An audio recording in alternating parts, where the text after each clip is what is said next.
السلام عليكم جمهور العساكر. كنطلب منكم واحد الطلب، واخا ما عمري انني اوزيت نطلب منكم بحال هذا الطلب، لان كنت كنشجع على انه باش يكون بحالو.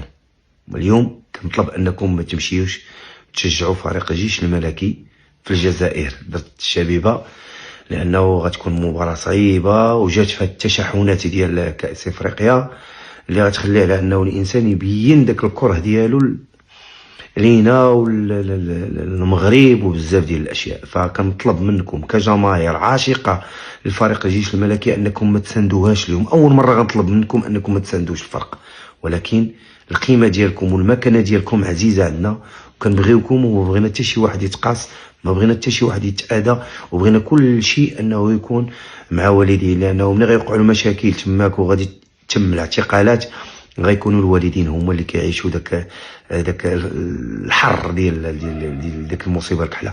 فانا كنتمنى على انه تكونوا عقلاء وما تمشيوش. الله يرحم لكم الوالدين، ما بغينا حتى شي واحد يمشي، لانه غير واحد الا مشات تشد لينا راه بحال تشد كلشي. فالله يرحم لكم الوالدين. هذا واحد الطلب كنطلبوا لكم كجماهير عاشقه للفريق ديالها، وكنعرفوا القيمه اللي نتوما حاطين فيها الفريق ديالكم، وشحال كتبغيوه لدرجه انه انسان ما عرفش يدير على قبل ذاك الفريق. ولكن بغينا كل شيء يكون مزيان وكل شيء ما يجبدش لي بروبليم للوالدين ديالو ولينا حنايا كلاعبين سابقين ولا كمحبين ولا كمدعمين للفريق، على اننا نبقاو نتحسروا على واحد الناس بقاو في الجزائر. فالله يرحم لكم الوالدين، لانه تماك مسائل سياسيه غيحاولوا ما امكن باش انهم يرجعوا لنا الصعصعين، ويحاولوا ما امكن باش يديروا معنا واحد الشونطاج على الناس اللي كاينين ديالهم عندنا هنايا. فالله يرحم لكم الوالدين. كنتمنى على انه الميساج يوصل لكم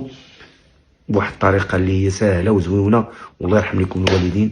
الى ما استوعبوا هذا الميساج وكل واحد يبقى في الدار ديالو. الله يرحم لكم الوالدين، وشكرا لكم.